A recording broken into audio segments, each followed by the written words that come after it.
Hello and welcome to Down the Vent. My name's Joe, My name's Matt. and today we're joined by John from Red Djin Games, and we'll be checking out the Runelords on Tabletop Simulator.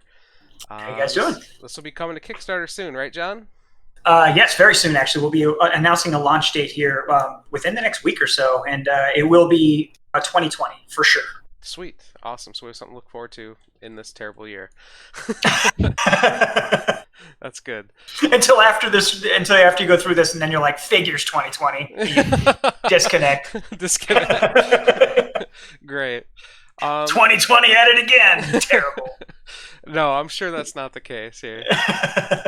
But we're going to go ahead. I want to turn over to John so he can actually explain the base of this game, and then we can get rolling here and then kind of see where it takes us from there. So, Okay, great. Yeah. So what you're looking at here is you're looking at the 2-player demo that supports you can play this 1-player or 2-player, and you can do that solo, cooperative, or you can do it PvP.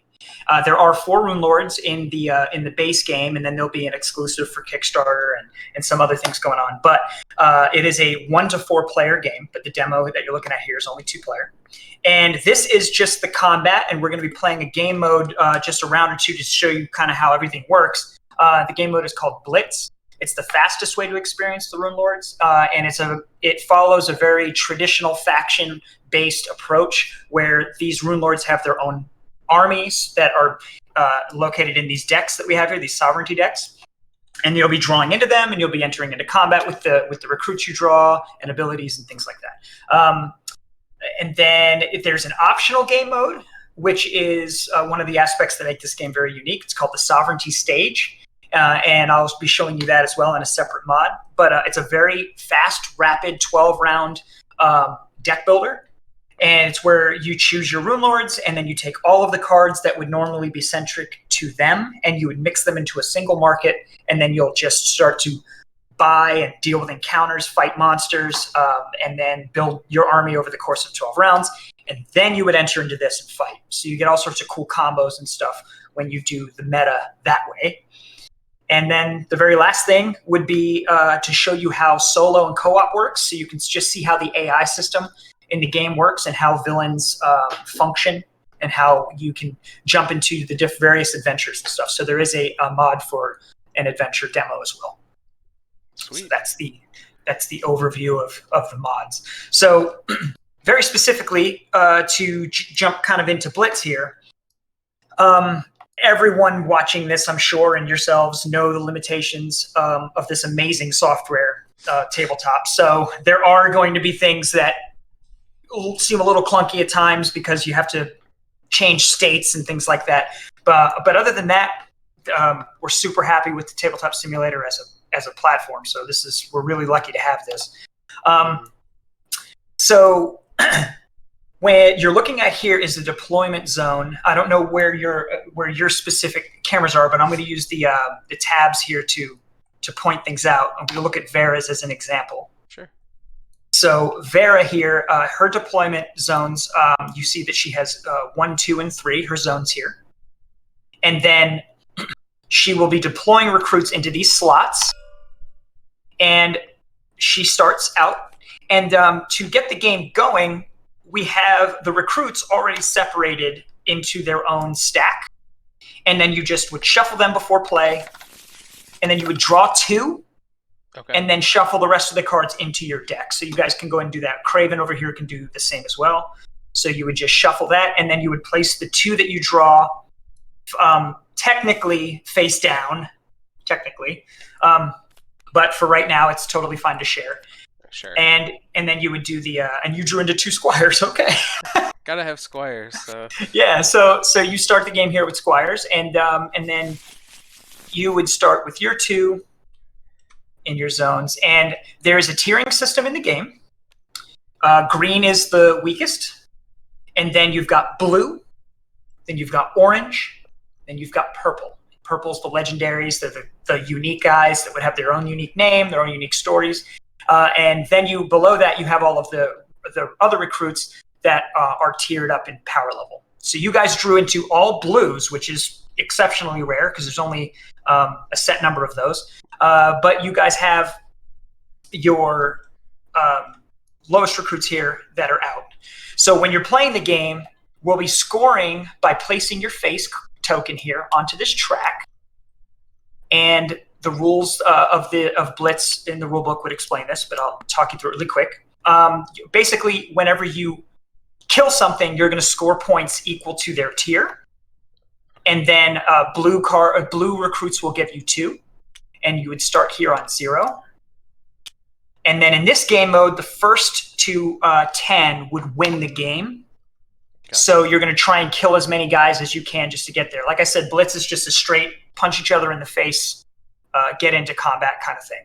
Perfect. That sounds like Joe and I. It does, yeah. So the 2 Runelords you're looking at here, you have Vera, who is a recruit-centric Runelord. So she's all about buffing her guys and being there to support the recruits and based off positioning on the battlefield. Okay. And then you have Craven over here, who is hound-centric. So he's all about beastie, getting his dogs onto the battlefield, and then all of his tactics and stuff will in some way synergize and support those dogs. And that'll make sense when we get into it. So that's a quick stylistic overview there. Cool. So we can go ahead and shuffle these if you guys already haven't. Do that for your sovereignty deck. And to start, we're going to go ahead and you're going to draw your 5 cards here and then into your hand. These are secret, and these will be played into battle from your hand. And how you play these cards and their actions and the action economy will make sense very soon. But the first thing we need to do is get guys onto the battlefield. Right. So based off of what you have in your hand and just sort of what you're looking at on the battle here, you guys can, in fact, I'm going to let you guys choose. You have two battlefields to choose from here. You have the mines, or you guys can play on the village. So you have big open space here. You don't have a bridge that you have to worry about in this one, but you do have a wall with a lot of climbing going on here, and you have inside buildings here. So a little bit of a different play style. What do you think, Matt? I'm going to say the village. I think my dogs could attack you quicker. Okay. Selfish. Okay, so we'll go with this map. So how this works is we are going to do a deployment for each of the guys that you have here, and in proper tabletop styles, simulator style, you're going to right-click on your standee here, and you're going to go to states and find the name of the recruit just so that you can have the appropriate standee. Gotcha. Okay. And then you're going to place onto the battlefield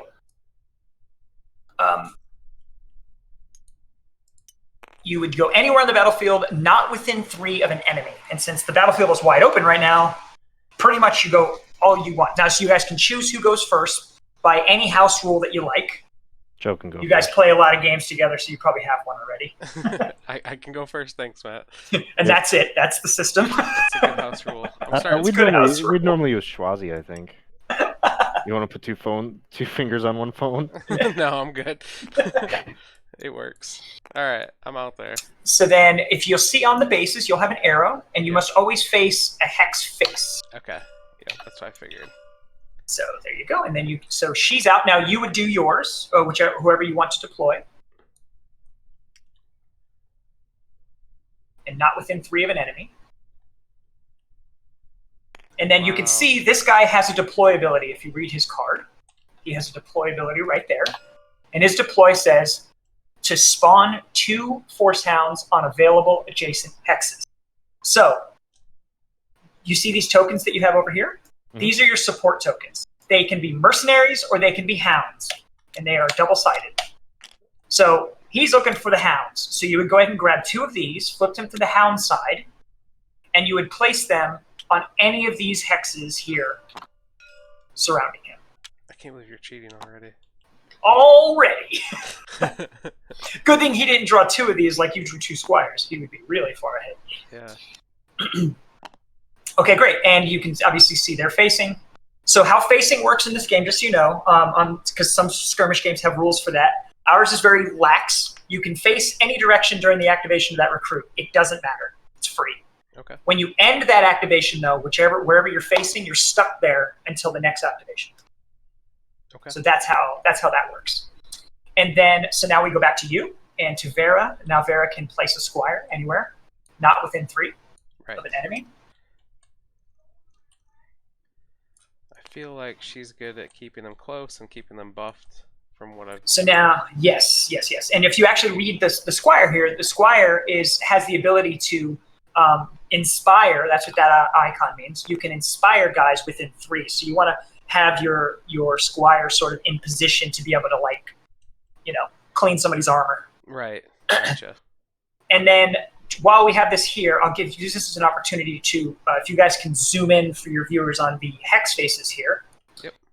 Hexes are not hex types in this game. They are 1 hex that are broken into 6 pieces of information. So when you're entering from this hex into this hex, you don't see any information there. It's a free grounded movement. Just move like the number based off of your movement. But if you want to move in between here and here, you can see there's a bit of information that is different. So if you see green, that means climbing. So if you don't have the climb movement type, which I'll explain when somebody has it, you just move 1, no matter how much your movement is, and you stop. So if you have 4 movement, it doesn't matter. It's like impeded. You can move 1, you're done. Okay. But if you have the climb movement type, you can zip through all of this green information like it's no problem. Cool. So that's how that works. If you see the double spikes, that means you're climbing up. If you see the single spike, it means you're climbing down. So there's some elevation going on there. Okay. If you see the white, that means it requires the flight hex type. So moving from here to here is a no-go unless you have the flight. But you can climb up. Okay. So you have these little working paths if you just take a quick moment to sort of like look at it really quickly. And then I'll explain exposed when we get into combat, those dots. But that pretty much just means that you're a sit and duck, but you can also get a better view of the battlefield. So those dots, you only want to get on them if you're ready to fire at somebody or something like that. And then you can see the windows over here have this, which is still green, but it's not an up or a down. It just impedes your movement because there's no spikes. Okay. And that's it. And that's how you can kind of see that. The dotted lines and the black lines are line of sight blockers, which will make sense when we fight. And then now you can go ahead and deploy your next recruit over here, Craven. So you can put Craven out or your Breedmaster.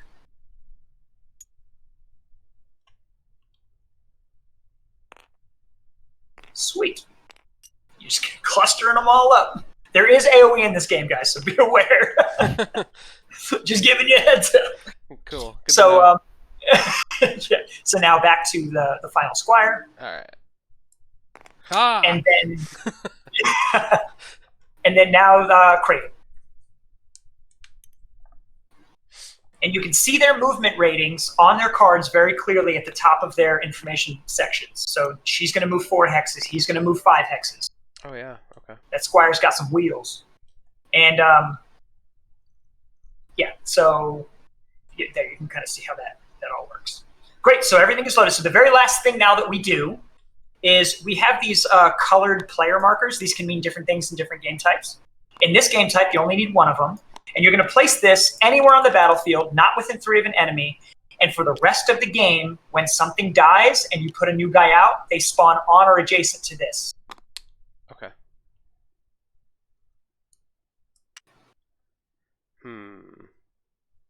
Well, Joe would place us first, right? Yes, exactly. And whoever deployed first is at a disadvantage, so they get to go first. It gives them the advantage back. Let's go here. That seems strange. Sweet. Seems weird, but I like it. Now, in the demo, it's not here, but just so that you guys know, there are overlays. So there will be a gate that will open and close. So you will have those kind of mechanics. If you stand on this hex and you spend an action, you can open the gate. That's cool. But that is not the case here. Yeah, run away, Matt. Running for your life. Run away. Okay, so now that we're going to get to the crux of combat here, you see these active tokens. Everyone's going to have them. The Runelord gets 2 of these. Everyone else gets 1. So that is to say, you're going to activate one of these guys first. So you would take one of these, and let's say you wanted to activate your Squire. Vera would say, my Squire is now active. You'll do all the stuff the Squire does, and you'll flip it to complete. Okay. However, throughout the course of the round, at any time, in your order that you choose, the Runelord can do this, complete, and then go again. Okay. So everyone else, though, can only go once. And they can do that in the same turn. Like you essentially take 2 turns in a row with them. Yeah, exactly. So, but it's always staggered between players. But yes, so you would go, then he would go, then you would go, then he would go, and then that's how that would work. And then at the end of the entire activation section of our round, we start a whole new round where you can choose to keep cards that you want to keep, discard cards you don't, and then redraw to your max hand size. Gotcha. And then you would get all these back. Rinse and repeat, and that's how it works. So the very last thing to state here is the obvious. How does actions work in the economy? So you'll notice these 3 action types. These are declarations. You have an offensive declaration, a defensive declaration, and then you have a utility declaration, which is right here. Okay. Every zone gets their own declaration of utility. This is important because these guys you spend and then you're done. These you can keep. And why that's important is you can spend this on surges and counter abilities during other activations. So that's why you might not want to spend this, because this is how you get your instants in Magic the Gathering or something like that, where you can play on the other player's turn. So if you decide to spend this during that round, you're forfeiting your ability to do that. So keep that in mind. When you activate a zone, that zone gets all of their actions back. Okay. In the new round. Cool. So we're going to go ahead and I guess the last thing to state here is all of your tokens. You can have up to 5 support tokens in play at once. And those can be activated all at once as an activation during somebody's turn, because they would spend their attack action. So instead of attacking with their sword, for example, they would flip this and they would activate all their recruits, all their support tokens. Does that make sense? Yep. Great. And then at the beginning of the whole round, we get this back. Okay. So when we draw cards and stuff, you get this back. Cool. So I will explain the defaults, which are underneath here, but they're also on that reference card over there. But we have default actions as well. So if you can't do anything with your recruit, you can always spend your green to draw a card. You can always spend your offense to deploy a mercenary, which is the mercenary side. You can always spend a white to move 1 hex. Or you can charge, which is double your movement, and you would spend both of these. But those default ones are there for reference, but they're also on the reference. Cool. Which is over here, if you guys want to take a look at that. Great, so that's the 10-minute upfront talk. Let's just jump right into it. So Vera deployed first, so she gets to activate first. You can place one of these activation markers on any one of these guys you want to go. Okay. I'm going to place it on, I think, this Squire here. I want him to be Okay, great. So I'm assuming you're going to be interested in inspiring things. So we'll go ahead and explain what Inspire does, because that's the best way to explain these afflictions and stuff, these abilities and conditions, is as they happen. Okay. So when you're in combat, you roll battle dice based off the dice that's declared on the attack that you're performing. So you can see all the 3 of these are attacks based off the green dice. Yes. And this is the green dice here. But they tier up just like everything else in the game. Same tiering scheme. So you've got the worst, which is black. And this is what the support tokens will roll. Okay. But you've got green, then you've got blue, which is weighted better. Then you've got orange, which is weighted even better. And then you've got purple, which is weighted the best. Gotcha. So what Inspire means is whatever dice is showing, they roll the next tier up. Holy cow. Wow. So you want to be able to strike. This does not stack. The only thing that stacks in the game is durability, and I'll explain that in a moment. But if something is it already has an affliction or a marker of some kind that doesn't stack, they have a default thing that they get instead. So that'll make sense when you go to do it. Okay. But yeah, so as of right now, you've got your Squire activated, and I'm going to go ahead and peek at your hand here. Yeah. So that way I can sort of see. Oops. Don't look at my hand. Do you remember the hotkey for the game master to be able to see? I can't remember what that is offhand.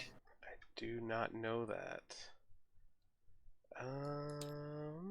Let me see here. I don't want to hold this up too long looking for this, but I remember it from somewhere. I'm able to see it if I choose. Maybe I need to choose a different.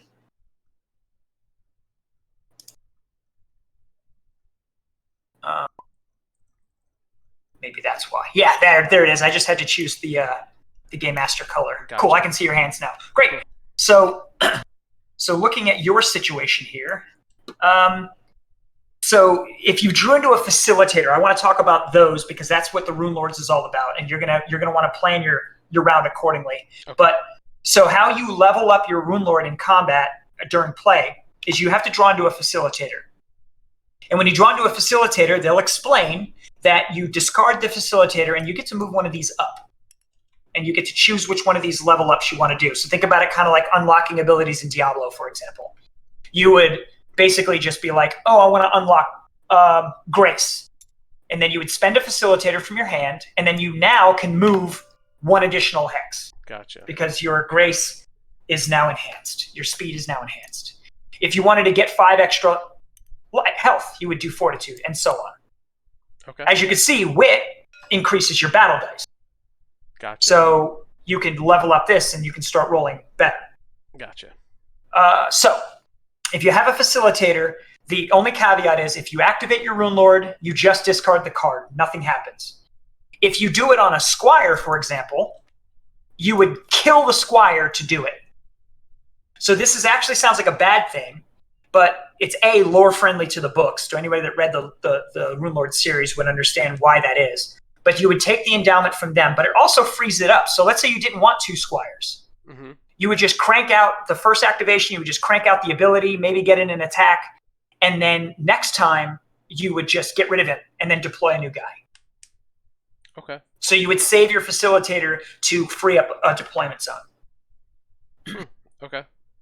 And then you, of course, have to have another recruit in your hand to be able to deploy. So keep that in mind. Right. Yes. And then, so these actions, these declarations that you guys have in front of you, those are used to spend for the abilities that are on the cards in battle. You see this one is a green, a yellow, some of them have a white, like here. Those abilities are done by spending these for that activation. But you can also spend these for the cards in your hand. So keep that in mind. Everything is spent using those 3 actions, those 3 declaration points. Okay. I see. Cool. Okay. Mm-hmm. Gotcha. Yeah. So let's take a look at the Squire real quick because you're about to activate the Squire. And if you wanted to move the Squire, you would spend your defensive declaration. You would flip your green. Okay. And then you can move 5 if that's what you wanted to do. If you wanted to do his ability first, you would flip the white and do his ability. And you could do it in any order you want. Play a card from your hand, however you want to do it. Can you only flip one? Because so say I want to equip this longbow, I guess, that I have in my hand. Sure. That takes the one of the white ones, right? So I'd have to flip No. So the crossed swords icon means active. It's free to play when you go into the active phase. So right now, the very first phase you're going to do with these recruits is you're going to do a ready phase. And the ready phase is just basically where you're going to do any of the ready phase abilities that are listed on the cards. For example, if you look at the Breedmaster has a ready phase ability there that is going to give him a hound. Okay. So that's the first thing that card would do, and then you would enter into your active phase, which is the crossed swords, and then anything with the crossed swords is required to be in that phase, and equipment is free. Gotcha. So you can just put it on somebody, cost you nothing. Okay, I got it now. Yeah.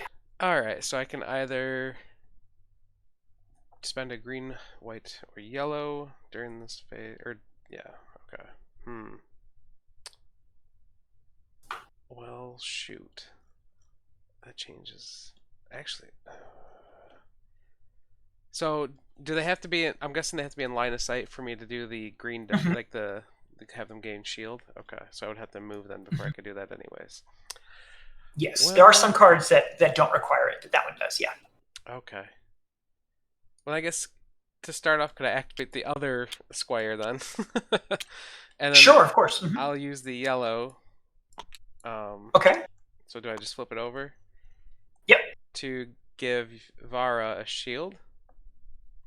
Is that how that? So, okay, so that's an attack. Oh. So yeah, your offensive. So you would how the attack would work is you would spend your yellow, and then within a range of 1, you would roll the green, and then you would attack. Okay. And then when you attacked, I was going to explain the advanced and the criticals when we got into combat, but I should have clarified. Sorry. Okay. So you have attacks, and then you have abilities. Okay. Yeah. So what you would want to do if you wanted to get into range, you would spend your green, Yep. move up to 5. Yeah, you get it. Cool. Okay. Can I move like that so I'm facing the wolf? All right. Yeah, perfect. All right. So I've spent my green. I've moved my 3.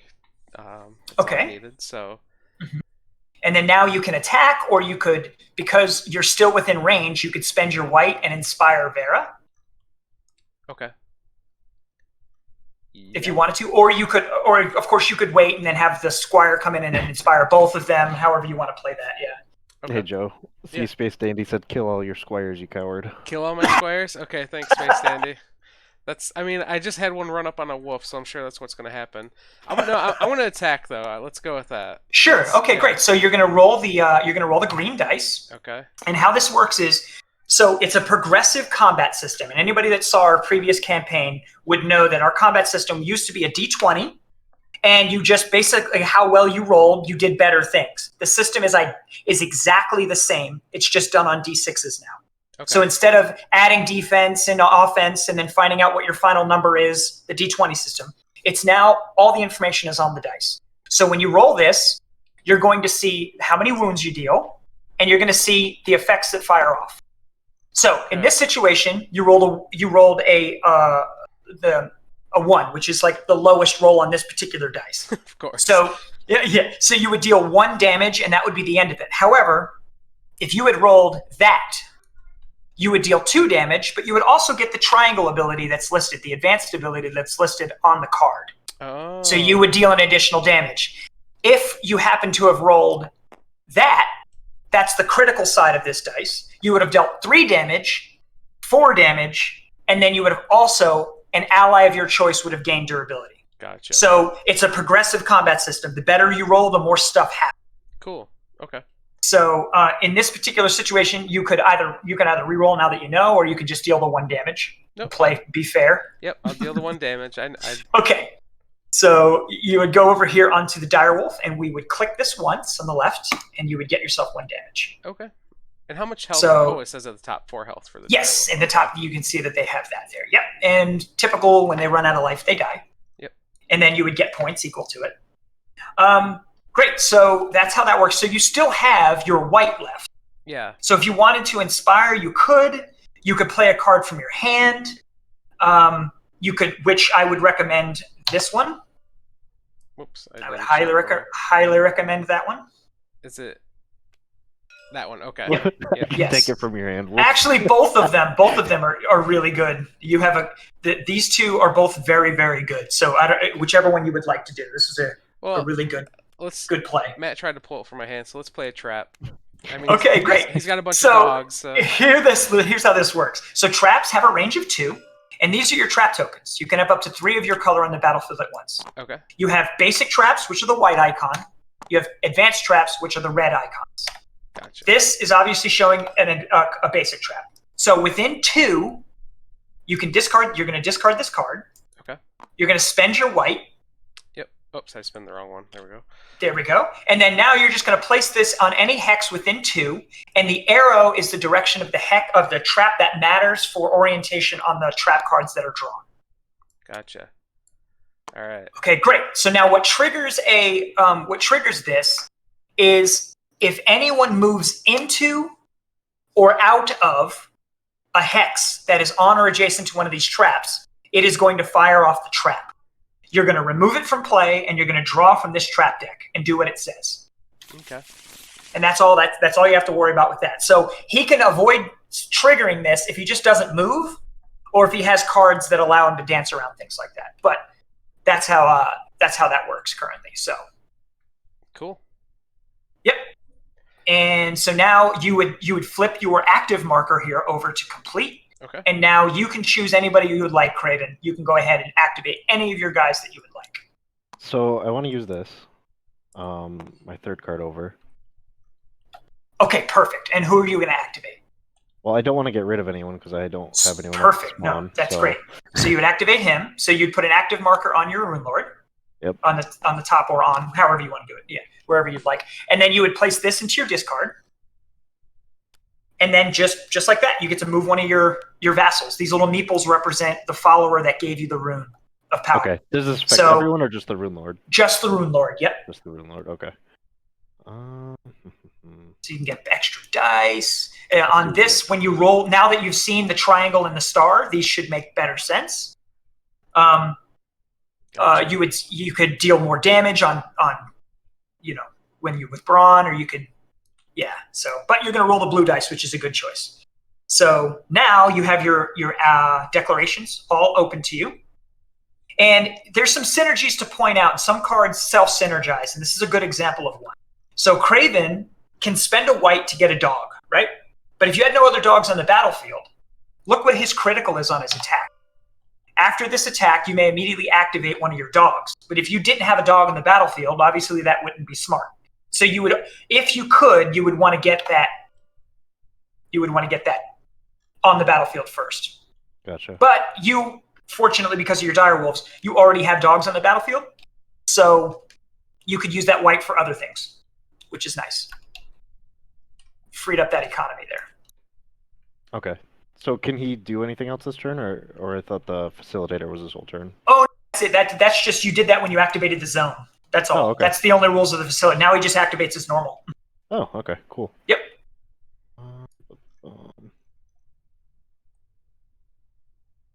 I'd have to move to be able to attack, which is not going to be super helpful.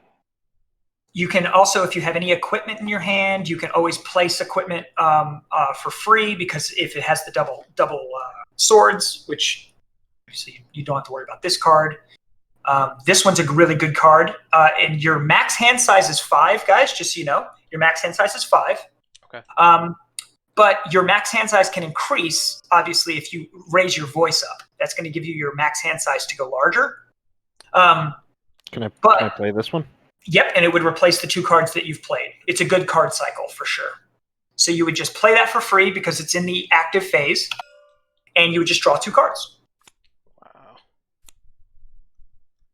Yep, you actually have better card draw in Vera's deck, so don't get too jelly. Oh no, I'm fine. I'm just saying. You got good card draw in Vera's deck. It's really good. And you said equipping is free? Yep, as long as you're in the active phase there, which you are, it's free of cost, free of charge. So you would just place that on somebody, and you see the equip tab, so it would just go underneath, just like this. Gotcha. Space Dandy. See, I painted on the box. It says not a trap, just free steak. So Matt his dogs don't have to worry about it. It's free steak. It's just free steak. Yeah.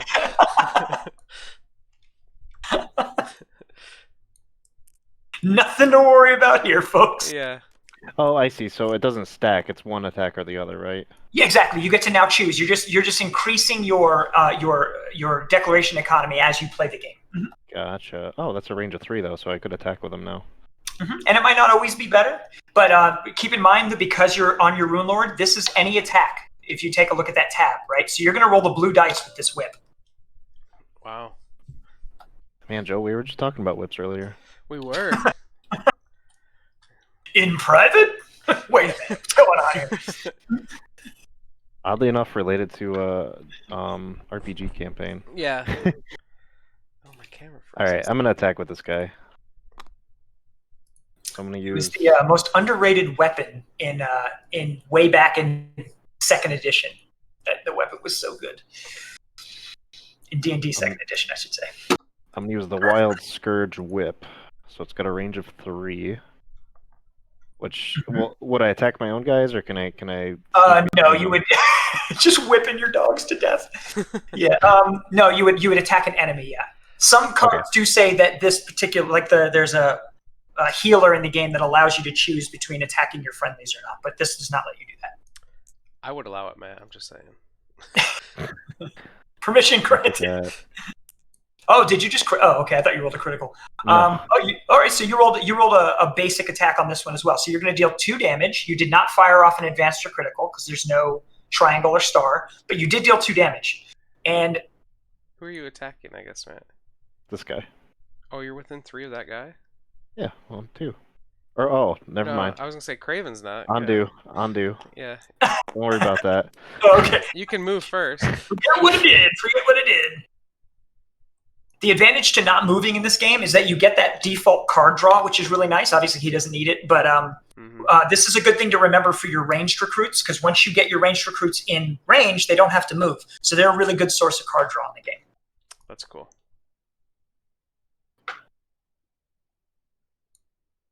The heck should I do? I guess move, right? I don't know what else to do. Do it. You get 5 movement. You're fast. You can go and pick on this. You can go and pick on this lonely squire over here. I should, yeah. You can move right here towards this trap. Yeah, this is totally available. Look at this. It's like no one there. Your dogs are lonely. All right, so I'm gonna move right there. Okay, and then now you are within range. You could feel free to re-roll, or you could just keep that roll, however you guys want to play it. Re-roll it. That's fine, Matt. Yeah, because you want to see some cool effects fire off here. Yes, the worst one. Yeah. All right. Well, there you go. Same roll. Yeah, it's the same roll. I don't know what's going on here. It's actually weighted in your advantage to not get that roll, but that's what happened. Okay, so 2 damage on your squire. There we go. Okay, and he's actually almost dead. Yeah, he's not. Yeah, he dies pretty quick. He's pretty weak. And then, so now you still have your white, and you can use it to move 1. If you would have used that to move 1, you could have done your 1 range attack had you wanted to instead. But that's okay. This is totally fine. I'll spawn a hound. And then you could spawn a hound. Exactly. Yeah, perfect. And then it has to be on an adjacent hex. And there you go. Cool. Great. So now you would flip your active to complete, and now it goes back to you. Anybody you would like? Okay. I think I want to activate this squire, because you said I could then play at a facilitator out of my hand. Yep, totally. Yeah, you can smoke that dude right now if you wanted to. Okay. Does he still get his actions, or does he just die off? He does not. He does not, because the rule of the facilitator is when you activate the zone. Okay. Yeah. But if you draw into, if you have a guy to replace him, you can. If not, there are rules for an empty zone. Okay. So. Okay. If the active recruit is your room light, do not remove it. Okay. I guess, is there a benefit to doing that then? Because I don't have anything I don't think there is. Okay. Well, I guess not specifically, other than you still haven't activated your Runelords, so you have the ability to have 1 extra of these when you activate her, which is really good. Okay. And just so you know, the rules on an empty deployment zone, and you can see those here if you wanted to reference that as well. But if it's an empty zone, you can just activate all your support tokens, or you could draw a card. Gotcha. If you drew into a guy, you could just play him. Right. Okay. Right. So you might draw into a guy. If not, you could. You don't have any support tokens out, so you would essentially be risking a somewhat wasted activation. But you would get that rune for your Runelord. Okay. I'm going to activate my Runelord then. Okay. And then begin by playing the facilitator. There you go. And then you just get a free one instead of killing someone. I'm going to bump this up here, the same as Matt. I'm going to increase my wit. Okay. And then I'm also going to equip this bow here. Wow, range of 7? What a hacker, dude. I know. What a hacker.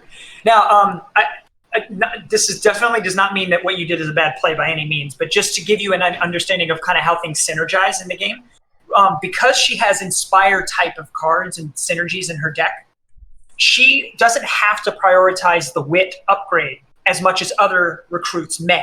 Does that make sense? Yeah. As much as other Runelords might. Obviously, in this situation, it's still early in the game, so by all means do it. But you could have inspired her instead, and then maybe got extra movement or something. Okay. Yeah. Well, I'm gonna try this. We'll see what happens, I guess. No, yeah, it's great. I'm That's excited. I'm perfect. excited to shoot some doggos Yeah. with this. Some doggos. So these flip back over, right? The Yeah, yellow every time you okay. activate a zone, that's the first thing you get is your declaration, so you get them back. I don't think I want her to move, so I think I'm gonna go with the attack. And surprise, surprise, I'm gonna attack with the bow. And since I have this wit, does it actually increase to a purple then? Or It an would. orange, Yeah, I mean? you're the orange. Yep, Yep. absolutely. Yep. Oh yeah. All right, Matt. Who do I want to attack? What? Yeah. The hell, Now, dude? just so Get you know out how of here. support tokens work. Support tokens, you can see here on the reference card. So support tokens, if they get hit with anything, if you hit them with an affliction, if you hit them for 1 damage, it doesn't matter. They die instantly. So they do not stick. They're not sticky by any means. They're squishy. So you might want to spend your more, but it's really great for AoE because you can clear out support tokens very, very easily with AoE. Gotcha. I think I should be able to hit his main Craven, right, from my spot. Yep. Yeah, all right. So the only thing that blocks line of sight are enemies, Okay. obstacles, which there are no obstacles necessarily on this. In adventures, there would be, right, like a war machine or a barrel or something that's added. So and solid lines and dotted lines. These black lines, they block line of sight. So if you hit a perpendicular one, that blocks the line of sight. Center hex to center hex. Cool. You definitely are in range here. 1, 2, 3, Alright. 4, 5, 6, 7. Let's do this, Matt. Crit! Ooh, that is a crit. So now, how criticals work is you would get both of these, as explained before, but you're getting the criticals from this attack because that's what you spent your points on. Right. Right? So you don't get these effects. However, if you had unlocked this, as an example, you would, because it's your Runelord giving it to all of her attack. Okay. So that's how that would work. But right now you're going to deal, you're going to deal 4 damage to Craven. Then you're going to apply bleed. Excellent. And if the range is 6 or plus, you're going to deal 2 more. So 6 damage and a bleed. Oh, yes. Now, bleed is from here, and it goes right on his card there. Bleed. And what bleed means is after you complete an attack, you take 2 damage, unpreventable. Ooh. Look at that. It looks like a little... There, he's crying. So as long as he's bleeding... No, he's sweating. It's a Gatorade commercial. he's sweating blood from his pit. Sweet. All right. So that's done. Great. So now that's how that works. And you still have your white to spend. You could draw a card because you already attacked if you wanted to. Yep. By spending your green. I'm going to draw a card. See if I get anything. That is awesome. What'd you get? Oh, okay. That's an awesome card. So hold on to that. So after you attack, we haven't had to worry about it yet, but I'm going to mention it now. When you attack, you declare the attack, and then you get an opportunity to counter. So anybody that has a counter ability, they can play the counter to the attack. Gotcha. So you would roll the dice, and then you would wait before you deal any of the effects. You would say, is there a counter that you would do? And you would say yes. So you could just decide. I can use any...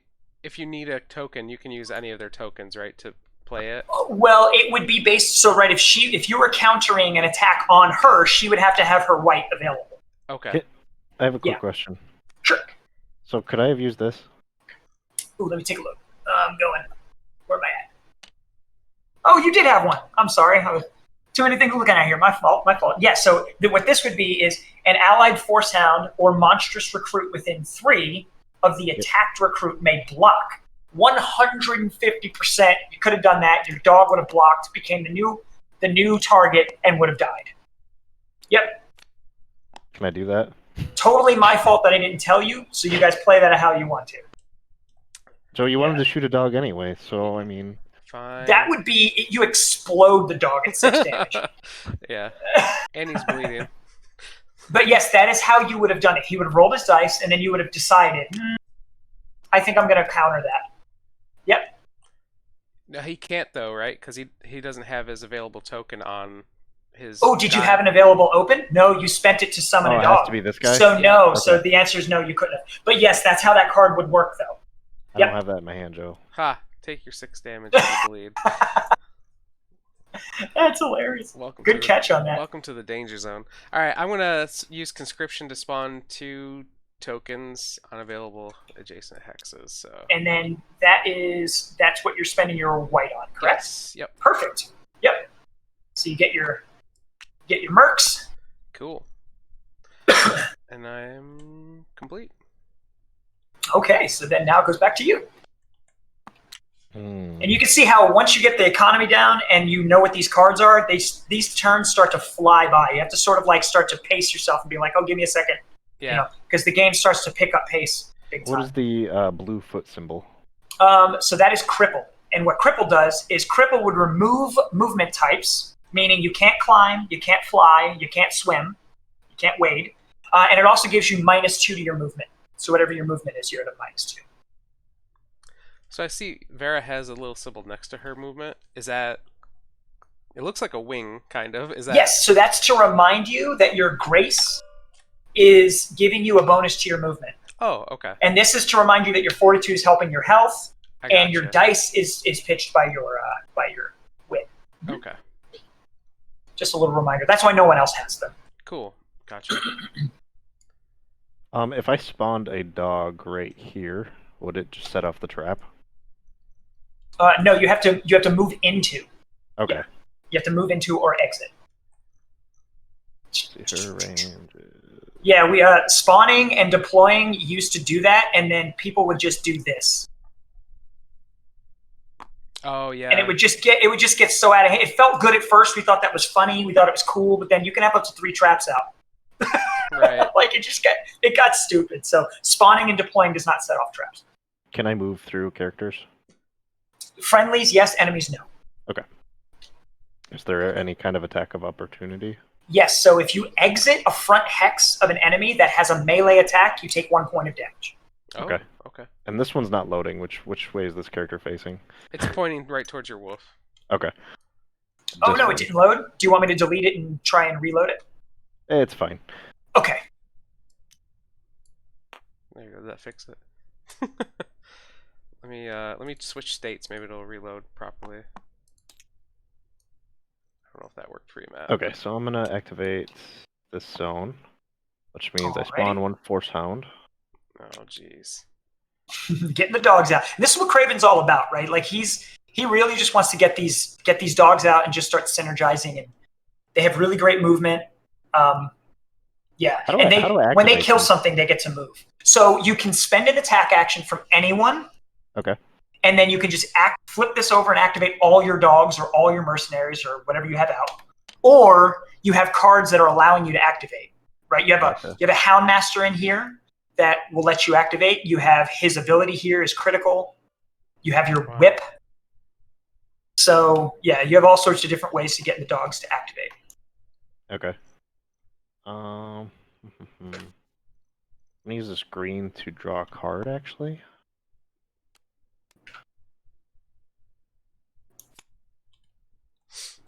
Oh, that didn't help me. So this trap is really well placed. I like that you put it on this side. Well, yeah, thank you. Yeah, this is good. I'm thinking because I'm wondering how this cluster is going to end up. You don't really care if this guy dies, right? So it's like, Right.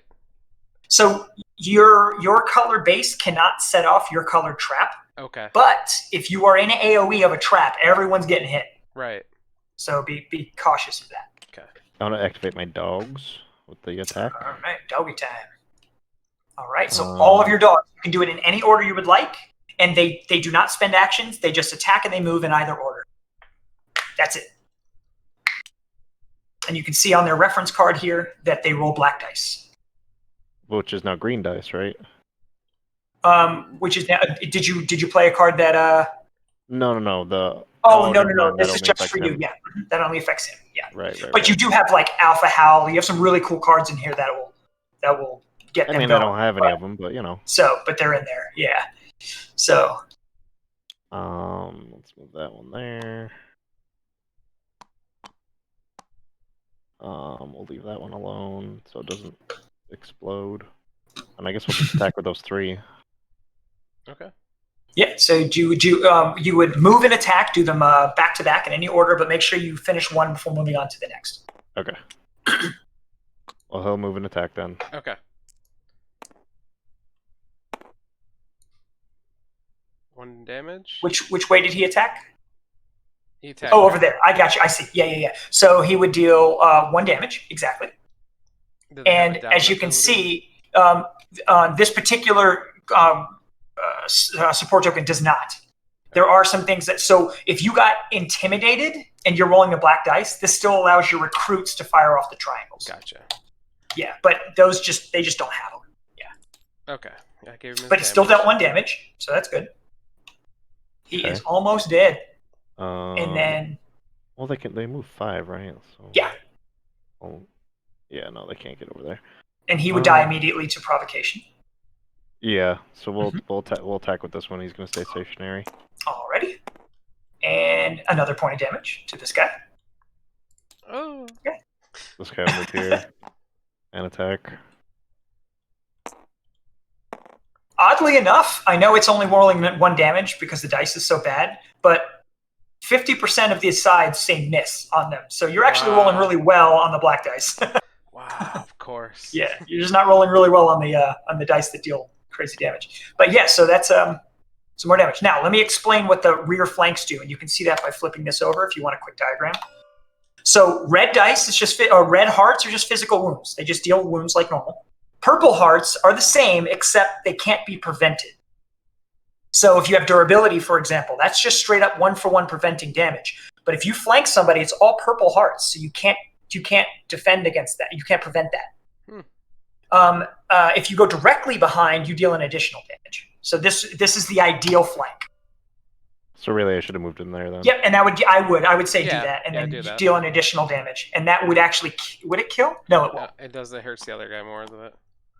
Yeah, so there you go. And then this guy can set off the trap and get it over with. Just rip the Band-Aid off, or Nope.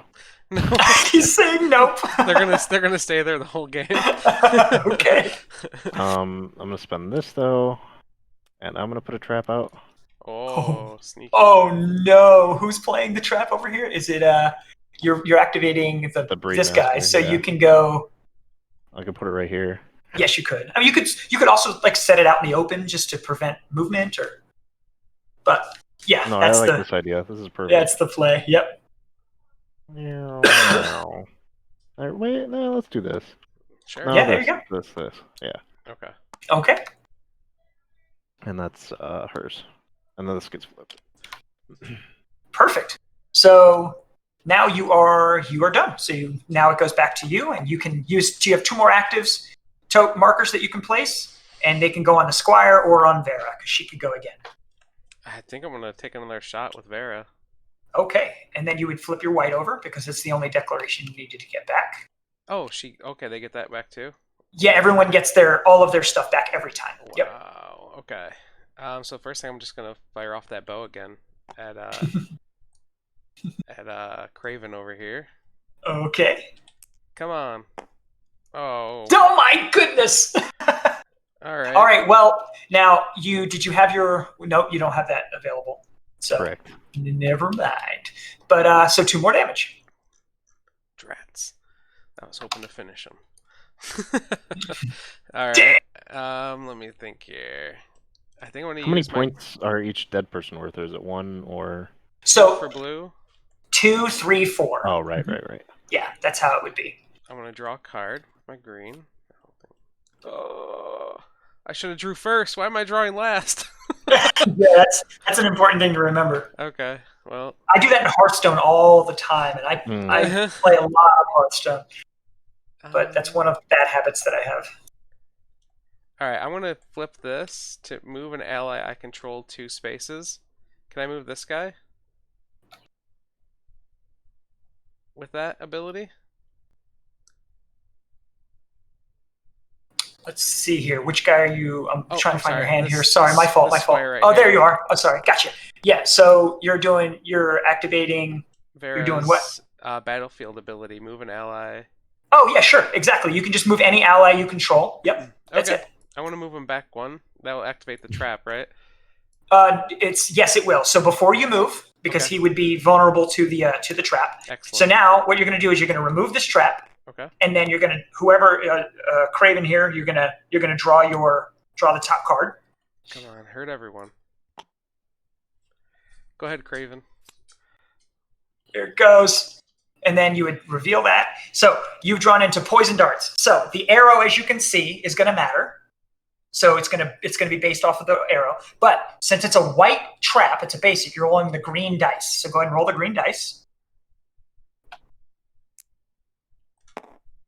2 with a triangle. So this guy that triggered the trap is taking 2 damage. Okay. So he's dead.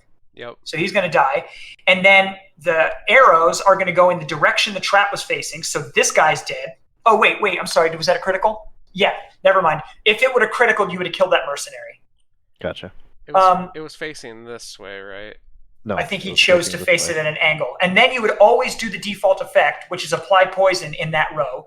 And that does kill the mercenary because if they receive an affliction, they die. So the mercenary's dead as well. Okay. This guy. So it was facing this way, but the guy my other recruit still gets hit with it? Well, he gets hit with the damage of the trap because for triggering the trap. So that core damage is going to happen to whoever triggers the trap. Gotcha. Okay. Yes. And then there's going to be an AoE of all sorts of stuff that could happen to other recruits. Gotcha. Okay. Yeah, there we go. Now that's off, and so yeah. So now that he's gone, you're going to move Craven's face here. Going to move him up 2. So he's in the lead. Okay. Did you get any points for killing the squire or no? That was the 2 points. Yeah, you got 2 points for killing the squire there. Yeah.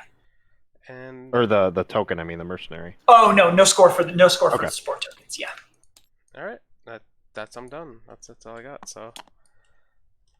Okay, great. It's your wolf's turn, or I guess Craven can go. Yeah. If you're not afraid to die. Is there a way to remove bleed, or does it just last? Yes, there are remedies in the game. There are recruits that have abilities to just remove them. Gotcha. That's cool. Well. Alright, let's activate Craven.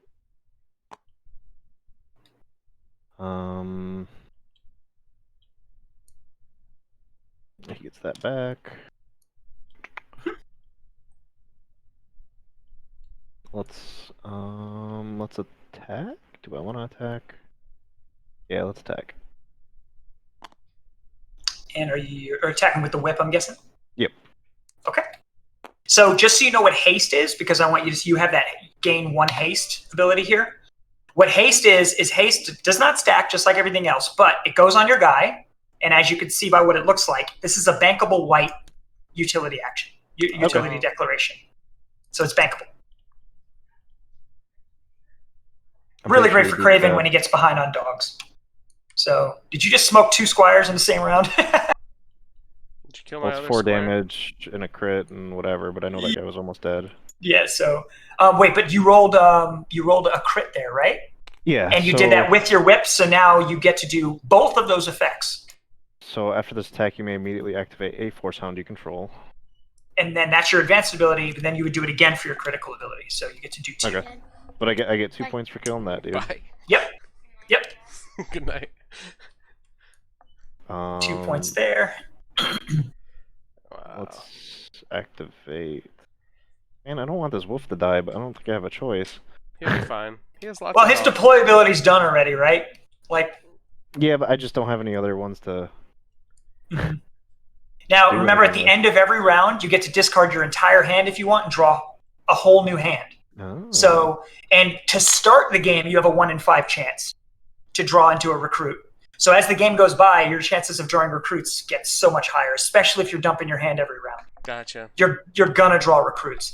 And an important thing that I wanted to state, I just didn't have to mention it because you didn't draw recruits yet, but those abilities on that card, if the Breedmaster is in your hand, you could play the Breedmaster from your hand and do any of those abilities just like any other card. Oh, really? And you would just discard the Breedmaster. Yep. Wow. Hopefully So if you wanted your roll that, because I'm not re-rolling it. What'd you roll? Did you roll it again? What'd you roll? Oh, okay, perfect. So that's great. So you're going to take 2 damage. Can I use this ability? Oh yeah, totally. And it says since it's my Runelord, the action's free. I don't have to have the white. Except you don't have to spend the white to do this. You would just prevent the damage. You would prevent 2 exactly. So you would just play that, and then you take no damage. Shield wall. But the critical does fire off. Oh no. Yes, because that's the cool thing about it. He rolled well enough to get the effect, right? Yep, sometimes it just means gray, like a durability or a haste, but in this situation it means. So he nicked you. It didn't hurt, but you're bleeding. Dang it. Yeah. So. And now but you rolled a critical on your whip, so you get another dog. It just says activate twice. Yeah, so you activated the first dog, right? Yep. And then that was your advanced ability. But then you also got your star, so you get another dog. Mm-hmm. After this, or the same dog. Immediately activate a force hound you control. Yeah, so you can activate it again, Matt. Or another one. Yeah, same dog or different dog.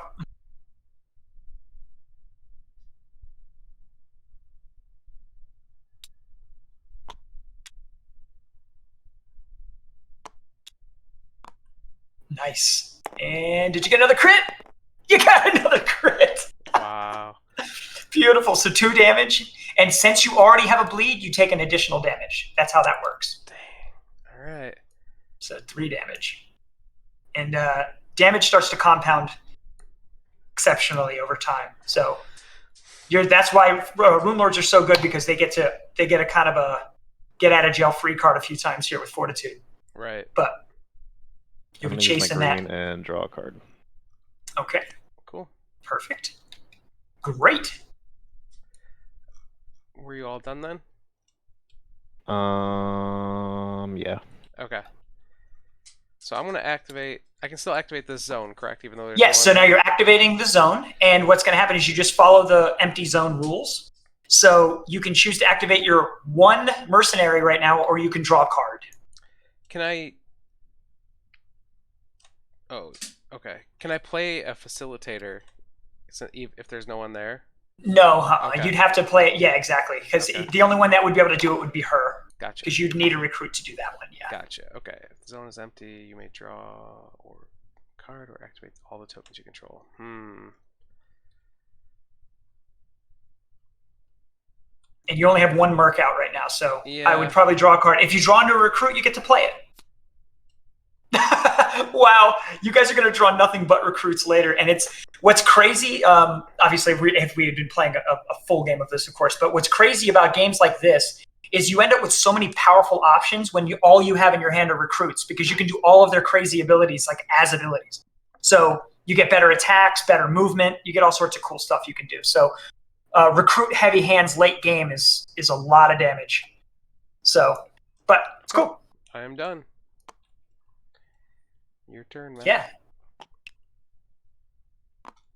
And the dire wolves. Oh wait, you attacked with your guy, and he has bleed. So wasn't he supposed? Yes, to so takes 2 damage. Yep, he takes 2 damage. Yep. Oh, 2? Yeah. Yes, 2 unpreventable damage. Oh, he's gonna die. Oh yeah, he is. You draw into a facilitator, you can get one of these, or fortitude there, or healing potion. There are healers and healing cards in the game. And I have a max hand size of 5, so I can't draw a card. But I can equip this. I'm gonna put it on her. Can I equip it on someone that's not active or no? I guess I should have that first. Yeah, it has to be their active phase. Okay. Yeah. Well, I can't equip the wolves. Get those bulls out of there. Yes, and you notice that it says that down here. Yeah. Oh, okay, that's cool. So there's a resistance bar at the bottom. It's called that in the anatomy. So you could see immune to poison with a cross through. You could see stun with a cross through. You could see all sorts of cool stuff with that they're immune to down there. That's cool.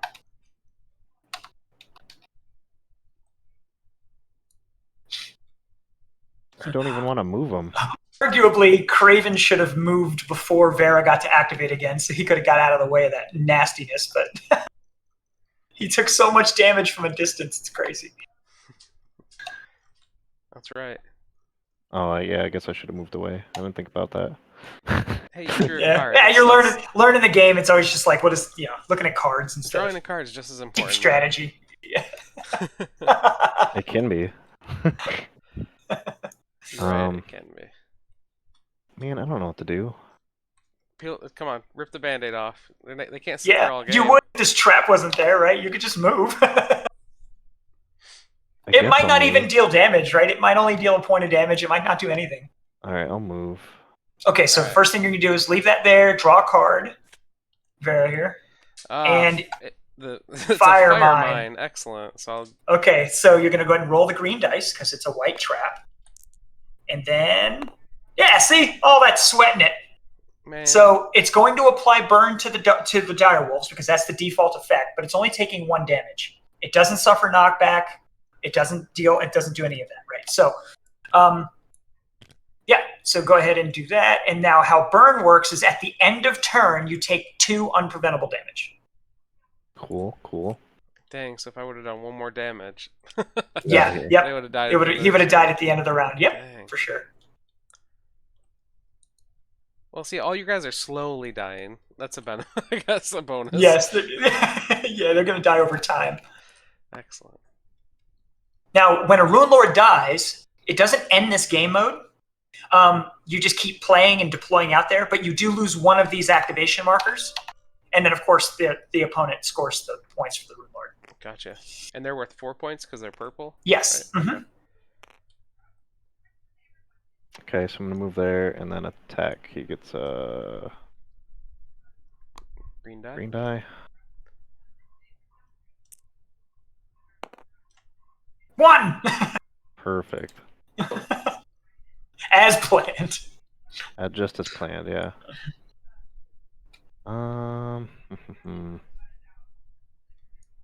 What does it mean when you redeploy something? Like, would the dire wolf lose its damage tokens and stuff if I redeployed it? Where's the? Do you mean the deployability? No, or... this card. Oh, I see. You had a card in your hand. Sorry, I should be looking at your hand more often, actually. No. So what happens is everything about the recruit stays the same. It just comes off the mini, just comes off the battlefield, and then when you reactivate that zone, you put it back out, following the deployment rules. Unless there's a spawn rule in the card that gives you some kind of a cool advantage. And then if they have a deployability, they would get to fire off their deployability again. Okay. So what you would be doing with this dire wolf here is you would be dodging death, but it would come back out burning. Yeah. But when it deploys, you're going to get 2 more dogs. Right. Yeah. So let's do that. Perfect. So you just remove his standee from the battlefield, and then discard that. Does he take us 2 damage still, or no? No, because he's not on the battlefield. Okay. Yep. So he just dodged. He dodged death. He's basically out of play. You can't target him. He doesn't. Yeah. Okay. And there are some recruits that do this on critical, so they just keep popping in and out of the battlefield and going crazy. Okay, that's it. Cool. So that's the end of Okay, the round. cool. So that's the end of the round. So I'll just walk you through how the round ends, and then you guys could kind of see that this rinse and repeats. So you guys would discard. Right now, you would choose to discard all the cards that you don't want, and then you would draw back up to your max hand size.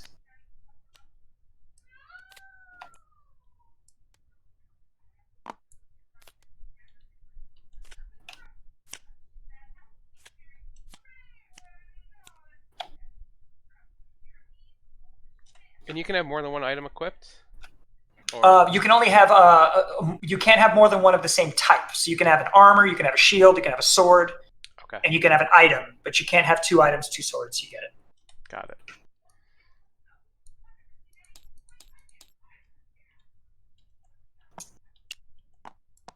Cool. And then you would get all of those actives back. And yet this little chart over here is kind of handy for that. It's a little flow chart, but yeah. So you would get everything back, and then you would draw in. And did you just draw into an entirely new hand with no recruits? I did. Yeah. I mean, I kept 2 cards, but I drew 3 Okay. cards and. And I'm just curious. I'm gonna look. Oh yeah, you've got recruits coming. Like, yeah, that's. And then did you draw into recruits? Fantastic. Now, what's really dope, though, is you guys had, you joined the facilitators, right? If you had drawn into facilitators and done the glamour, which is arguably a good strategy at the beginning of play, you would have been drawing every time you rolled well with Vera. Mm-hmm. So you'd be drawing into recruits. Like, you just looking at your deck right now, like the way it's stacked, you would have drawn into a recruit for sure. Okay. So, but there's no way to know that, right? You could have drawn into a bunch of recruits. But anyway, so that's how that would work. And then you would get everything back, and then you would just dive right back into it. And things start to die a lot faster as time goes by. Right. And yeah. Does the so first that player is combat. token move, or First player is always whoever's in the behind, whoever's farthest behind. Excellent. If there's a tie, it goes clockwise. Okay. Yeah, so Vera would get to go first in this situation. Awesome. Wow. Yeah. And then, yeah, cool. So unless you guys had any more questions about this, I can just pop over really quick and show you the sovereignty. You guys certainly don't have to play that, just to show you how it looks. Okay. If that's okay. Yeah, let's do that. Can you sweet. explain a little bit about how the co-op works? I'm just curious because you said. Oh yeah, sure. Mode, right? Yeah, there is. Yeah, for sure. Here, do you want me to do that first? Yeah, I can just a quick totally do that. explanation is perfect. Of course, yeah. Let me jump you over there, and then we'll go into the sample adventure that we have. This is one of the adventures in the game called the Unrighteous King. And you can see here that the back of that battle track is now instead a villain tracker. So it's all of their deployment zones, as you can see there. One of the things you'll note right away about our villains is they are full portrait cards, mini cards. And there's a reason for that. It's because now we could repurpose these over time as games come out with different editions. And all we have to do is just give the adventure a new AI card. And then you can utilize the same artwork over and over again. And over time, you'll collect things. And then when you want to make your own adventures at home, you just utilize these and just make your own AI cards. Okay. And you can make your own. You can make your own scenarios. All you need to do is just plug and play into a template from here for one of these. That's cool. Cool. So what you're looking at here is a single or co-op experience, and this is what the adventure book looks like. If you flip it over, there's a story as to why you're on the battlefield. You got to kill this guy before he ransacks this village. And then we will change states here. And then here is the setup, which I've taken the liberty to already have set up in the mod. And then there's the rules right here. And it's just a one page for all these. They have unique, cool things that'll fire off. And so another aspect of setup that's great, every adventure will come with their own unique villain tactics cards, which are these, which you will shuffle into the default collection of tactics cards. And what that means is, let me see here, I'll draw one that's an actual, there we go. Here is one of the ones for the Unrighteous King, and you can see the label at the bottom. This allows generic cool effects. You're going to draw one of these every round that an AI activates. So cool things will happen. They can become equipped. They can affect the battlefield in various ways. They can do cool stuff. But we can do adventure-specific stuff if you shuffle in the unique ones. So now we can call on characters that are in this adventure and do cool things. So you would shuffle all of those in before play. And you would create your villain's tactics deck, which is right there. Then you would shuffle these. You flip these over and shuffle them up. And then you would simply just randomly do this. And this is going to be the initiative order of the villains for this playthrough. And there are some cards that synergize with each other, so the order of them really matters. So, and then this first player marker becomes the villain tracker because it's not needed for solo or co-op. So you would, whoever's active, you would just move this to show active. So like the heroes go first and then all the villains, or? So what'll happen is every adventure would explain the activation order. In this particular adventure, it starts with the villains always. You would start with zone 1, and then you would just go through here. But it goes it would start with villain 1, then player 1, 1, player 2, or player 1 activation, player 2 activation. You can order in any order you want, like in combat before. And then it goes back to the villain, and then you just keep alternating like that. Oh, okay. So it's basically like they're another player at the table. Gotcha. Okay. Yeah. So, and then they progress through their guys in this exact order. And every time you activate one, you're going to draw into one of these cards, like I mentioned. Then the traps, they can do traps just like you can. They have, in this one, they have mercenaries. And mercenaries are the ones, they're called grunts in this particular one. And you can see here that the grunt has its own AI card. So when you're playing solo, all of these AIs have a 1-player side, and they have a more advanced, leveled up 2-player. So when you're playing co-op, you would do the 2-player side. Okay. Yep. And that's how they would scale. So in this situation, let's say you're playing 2-player, so you would flip to that. And when you would activate one of these guys, you would just grab their AI card and you would activate them based off their behaviors. And I'll explain how that goes. But if there's anything else that needs to be seen. So the objective of this particular adventure, which I'll just run through a quick activation so you see how it works. But the rules on this one would be you must kill all of the villains before they either kill all of your Runelords or remove all of these from the crates, the supply crates. They're trying to destroy the supply crates in this village. Okay. And the way that happens is some of these recruits, some of these villains will attack the supply crates, of course. But the grunts are all about attacking supply crates. So let's take a look at their AI here. The AI says that when you activate them, you're going to run down their behavior tree. The first thing that they're going to do is they're going to move 4 towards the nearest available hex adjacent to one of those crates. Okay. Then they're going to try and attack a crate. And if they can, they're going to roll, and on an advanced or better, they're going to remove one of those squares, one of those cubes. If they can't attack, then they move to the next check, and they're going to attack the highest wounded enemy, all within the range of their attack, because all of them have normal range. So you see up there, their attack is just like a regular card, range of 1, right? So the core rules of a villain, all you have to remember at base level is that a villain wants to attack to end its activation. That's what it wants to do. Okay. And it's going to keep trying to do so until it can. If it can't, it's going to move, and then it only gets to move once. So if the tree gets back to a move, you can't move twice. That guy's done. Gotcha. And then you would always do the bonus ability at the end.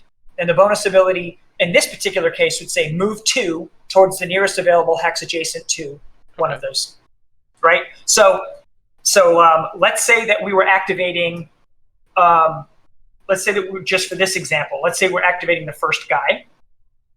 We would put your guys out on the battlefield exactly like we explained before. You would draw 2 of these guys, place them into the battlefield, shuffle your deck, deploy your recruits.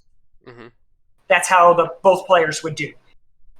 Anywhere on the battlefield, not within 3 of an enemy. And as you can see, this is your spawn for when things die.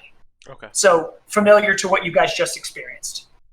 So we would just do this. And I'm just going to put these guys out on the battlefield just so that we have targets. So let's just do this. And do that with Craven as well. And just say this guy's out. And he's here. Not within 3 of an enemy. So we'll say over here. So Craven's there, or Vera's there. Okay, cool. You get it. Mm-hmm. Awesome. Ooh, not within 3. Sorry. So 1, 2, 3. Perfect. Cool. So that's the deployment for solo. I guess we'll just do this because it's easier. So if you're playing solo, we would look at the solo side. So we'll flip this over to the solo side. And we would go ahead and activate this guy first, because that's what the rule says. So we activate 1. First thing we're going to do is draw this card here. So go ahead, if somebody wants to draw that, they can. And then you would flip it, and it says, equip the Brute. The Brute is this guy. So this card is going to go on the Brute in the equipment section, right there. And then it says, passively, he's going to prevent 2 damage. Oh, wow. Okay. So, and that's it. So if anybody draws into another equip, you always replace equips with the new equip. So it doesn't last forever. And then when the guy dies, obviously that removes it as well. Right. So that's how that would work. So now then we go into the behaviors. And on the solo player, one player side here, it's saying that he has an attack range of 1. He rolls the blue dice. That's what his attack is, criticals and advanced. Yep. And he has a passive that says deal +1 damage while flanking the target. So, and the default rule of the AI is they're always going to want to move to stay in LOS, and they're always going to want to try and get into the most optimum position. So you're just going to kind of make that decision as you go. Right. When you get into the behaviors here, his behavior says he's going to attack a marksman within 1. So he's standing. Oh, he wasn't allowed to be there, so he's over here. Cool. So he's standing over here. There is no marksman within 1. Right. So he's going to do number 2. He's going to attack the lowest movement within 1. Nope. And then he's going to do number 3. Move 4, but as you can see, he has climb. There's the climb icon, so he can move through green freely. He's going to move 4 towards the nearest available hex adjacent to the nearest non-token enemy. That is this guy. Right. Yep. So in this situation, he can just move straight through here because he has green. So he's going to move 1, 2, and the nearest available hex is right there. And a tie, always do what's best, or you could randomize. And now he's already moved, so now he starts his check back over again. Attack an enemy marksman. There isn't one. Attack the lowest movement. There is. So he's going to attack. And he's going to roll the blue. So we'll go ahead and get this rolled. And we're going to critical. So Daedrin would take 4 damage, apply bleed and poison. And if he was flanking, which his movement did not give him a flank, he would have dealt an additional damage. And now he's totally finished. So he would finish his activation and do his bonus. So the nearest enemy would flip their white. And you know what that means now. That means they can't use it to do their surges and their counters and stuff. So that could be a real problematic situation for a guy. And then he's done. So I guess if he wasn't in range to attack, would he move again and then start over? No, because you only move once. Okay. And then once you attack, you're done.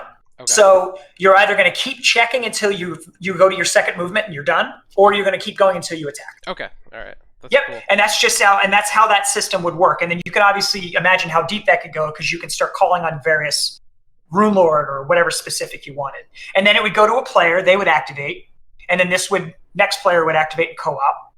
Okay. Now, let's take a look at this last one really fast because this is very unique. So he would go. So let's take a look at him. And now you get to see an adventure-specific thing. His ready phase, which is the disloaded old cards, I apologize. That's the ready phase. Picture that green when there is white. But it says place 1 white cube on the event track. This adventure has an event track right here. Okay. What the event track is saying is when you activate these guys, you're going to spawn onto the battlefield a number of these equal to the number of cubes on this card. Oh, wow. So every time Barrack activates, you're going to get more of these on the battlefield when they activate. And then on the tracker, you see when there's 5 in a 1-player game, they're going to roll blue dice. And when there's 5 on a 2-player game, they're going to roll orange dice. Wow. These little guys. So they get really nasty. And but yeah. The good news about this is they're not targeting your recruits. They're only targeting your recruits if they end their movement adjacent to one. They just want to get to these crates and remove them. That's their job. Right. Yeah. So So anyway, so that's how that works. So you can see how activating Barrack actually enhanced their win condition considerably. And then at the very end of his bonus, after he gets done doing his AI like you saw, his bonus is just going to be to remove 1 from the nearest. So let's say he had moved here. He would just remove this. And so you're on a serious clock in this adventure. Yeah. Yeah. And there's different missions and stuff you said, or is it? Yes, there are going to be multiple adventures. Yeah, and the adventures are tied to the battlefields, to the maps. Okay, that's and cool. what you're looking at here is only 4. You're seeing 4, 1, 2, 3, 4 of the tiles, double-sided tiles that are in. There are 6 per map. So you're actually getting, so when you play a 4-player game, you would obviously use all 6 of these tiles, and you get the complete opposite side as well. So you're getting 2 massive maps that you can do in different sizes. That's cool. Yeah, and then so that is how AI works. So One Stop Co-op Shop barely won, but they did win. Hunger Gamer and One Stop Co-op Shop, Mike and Will, they did a great job. They almost lost, but they got there. And so when that goes live, you could check out a full playthrough when that video pops up. And then so then the last thing I will show you. Your guys' time, I greatly appreciate it. Thank you so much on this. And here is the cute little sovereignty stage that is deep with strategy. Very simple to learn. It's very fast-paced. I've already set everything up here pretty much, so ignore the little core setup here. What you're looking at is all of the green equipment that you saw in your deck and the Runelord. That creates a 10-card starting deck. Okay. That's how every Runelord starts the sovereignty stage. So you would get your basic equipment, and you would get your Runelord, and you go. You take all of your recruits, and you shuffle them into the barracks market. You shuffle all of your equipment into the armory market. And these are denoted by the armory icon, barracks icon, and then, of course, the flag here is the training grounds icon. And you would shuffle all of your tactics and your facilitators into this deck. And then these make the markets.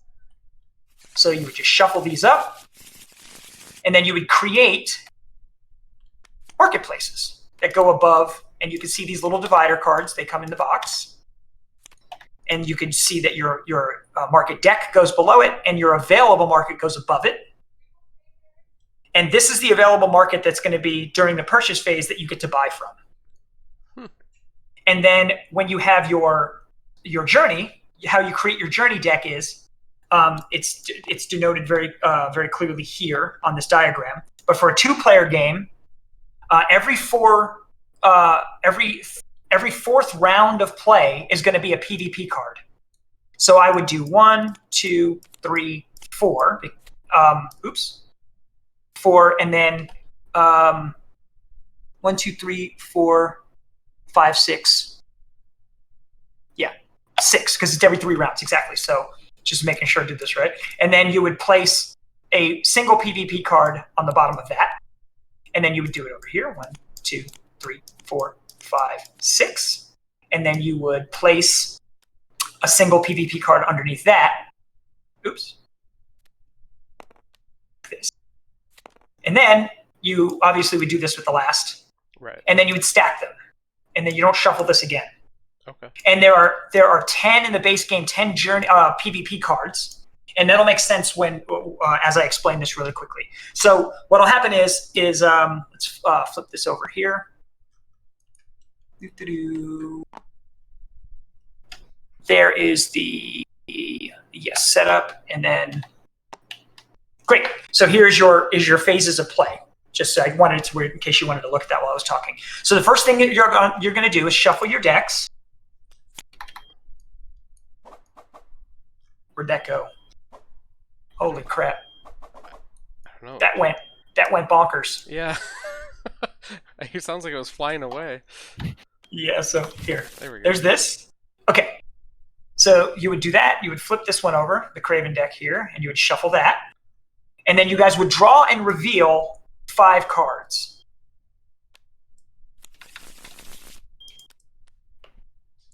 And I'll just let you guys do one round of this so you can see how fast this plays. And then everyone can see it. Oh, so you didn't draw your Runelord this round. And in Craven's deck here.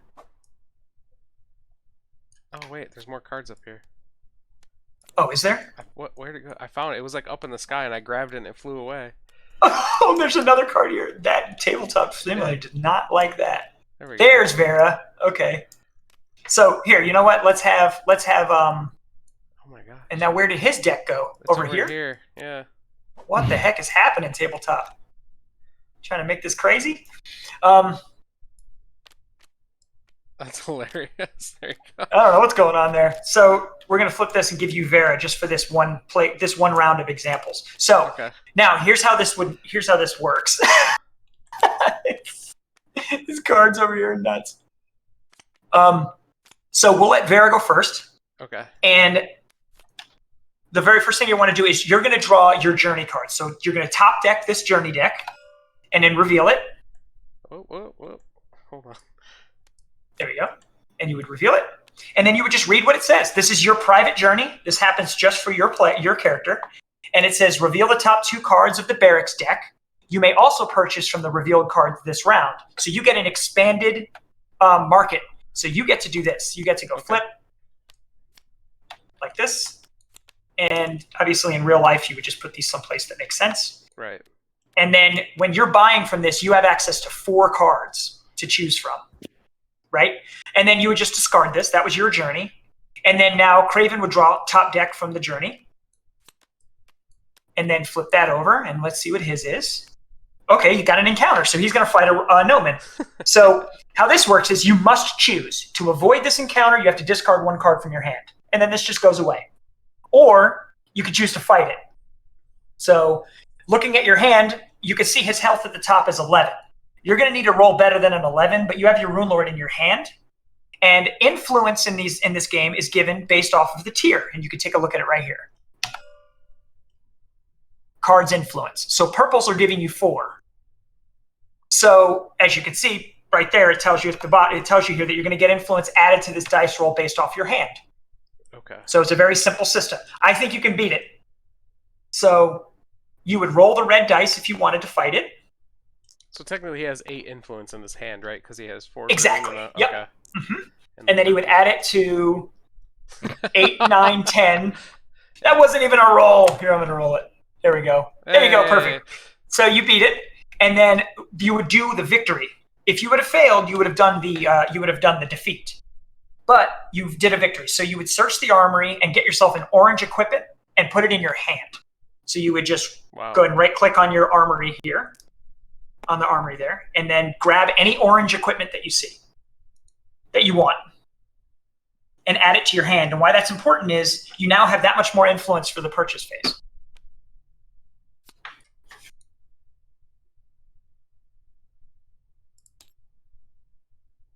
Oh, wow. Look at that. You guys have 2 legendaries in the opening store. Hell yeah. That's what's up. Truth Seeker. Okay, so the cost is 6. The influence. Okay, that's cool. And then that goes revealed into your hand. What the hell happened to it? Oh, it's over here. Stupid thing. Okay, there we go. Perfect. Oh, you got the hell yeah! See, and what I love about showing this game mode after you guys have played it is because you know that that's actually a good weapon. Yeah. Right. Yeah. So yeah, you have a frame of reference. So cool. So that's it for the journey. That it just goes really fast, and then you go into the purchase phase. So Vera's first player. First player token really matters in this game mode, and now you get the first purchase from the open market here. Now to buy something, here's the cost of the cards. Right. So you can see it would cost you 2 green to buy a green. Gotcha. Okay. Right? Because they give you 1 each. Facilitators are obviously incredibly important. So it might not be a bad idea to go facilitator, but you have legendaries in the market and you have enough to buy them. I think you obviously both are going to want to buy a legendary. Right. You have access to cards he doesn't. Right. But do they do anything like different besides just having a cost or having a value, I guess, or like if you I don't know, if like do any of them make you draw extra cards, or do the abilities? No, they don't do anything. Exactly, that's a great question. No, Okay. in this game, it's purely just like an advanced thematic draft. Okay. Yeah, it's the cards themselves. Their tier is what's giving you the advantage. Yeah. Okay, I want to take this guy. Yeah. Then I'm guessing. Perfect, and he would go in your discard, and so would the cards that you spent to buy him, because you're making 1 purchase right now. That's all you get. And then, cool. And then those goes in your discard. Now you get to make a purchase. So Craven could buy anything here. Perfect. and then you would discard those four cards. And then now we go into another round of purchase. So before you buy that, you would go into another round of purchase, but we would do this first. At the end of every round of purchase, you restock the store. Yeah. Okay. Cool. And then now you have, and then this would go over here, right? Over Perfect. Here.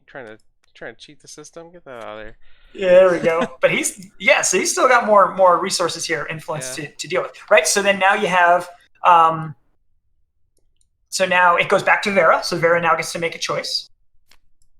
Cool. So you got the first purchase there, and now you get to make a purchase. But you have enough to purchase. You have 3, 4, 5 here, and as you can see, oranges cost 5. You don't have any oranges here, but you could buy a blue for sure.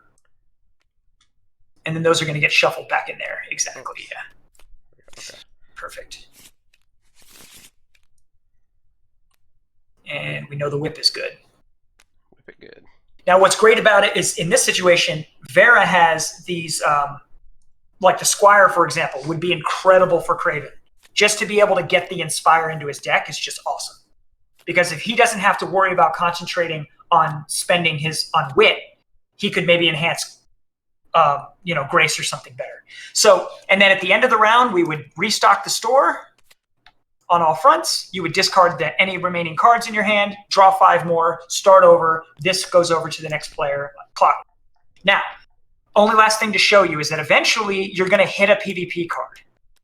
And no matter how many players are at the table, even if it was all 4 players, this is what this would look like. We're hitting a PvP. We know it's coming. Everyone only draws this one card, and then we do this PvP effect.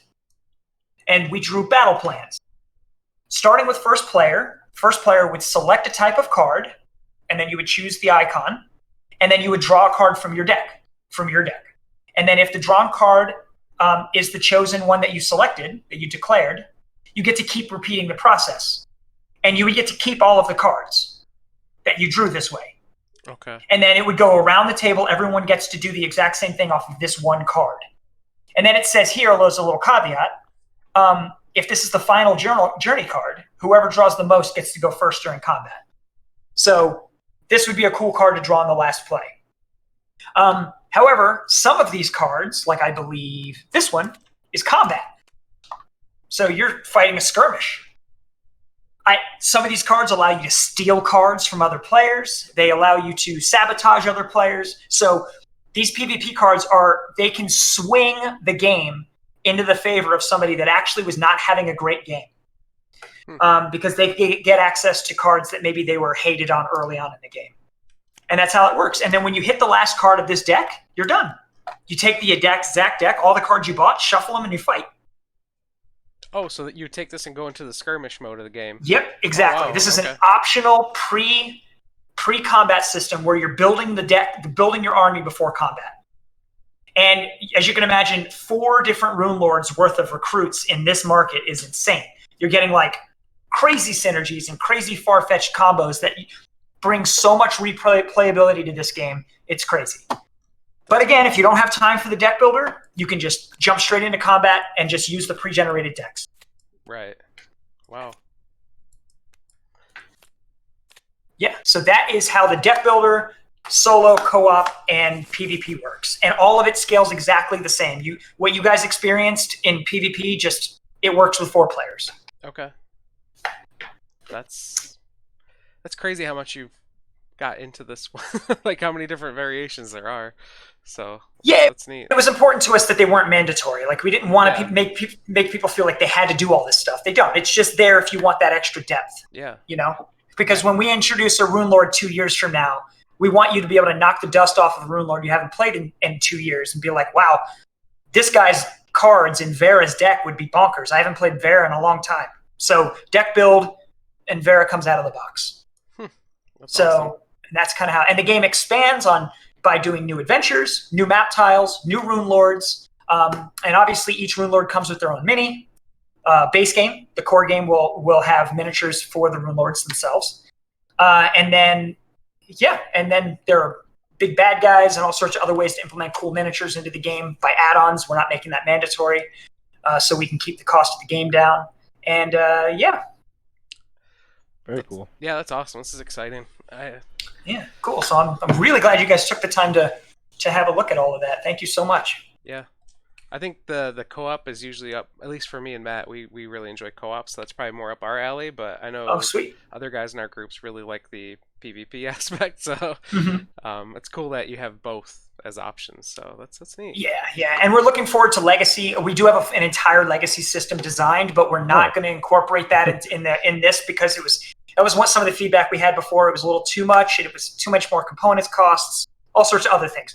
So we're excited to do the Legacy. And just as a sneak peek, the Legacy is going to function very much telling a story by these stores and drawing into cool cards that introduce new chapters. What you buy from the store, you keep. If you draw into an encounter here, you're going to obviously have to grab a tile and fight. It's not going to be a simple dice roll. You can see how that would work out. But we're not doing Legacy in the core game. Okay. That's cool. Awesome. Well, John, thanks a lot for taking the time to show us the game tonight. Thank you, guys. This is awesome. I love that you guys allowed it on Tabletop Simulator. I know it's not the best of times with pandemic and stuff, so that meant a lot. Thank you. Yeah, no problem. Everyone, make sure you check out. We'll let you know when it goes live on our Facebook group. Okay. So check out the Kickstarter. Please. And we'll have more information in the video description too once this heads over to YouTube as well. So. All right. Thanks a lot, John. All right. Thank you. Until next time, my name's Joe. I've been Matt. And you've been watching Down the Vent. Good night, everyone.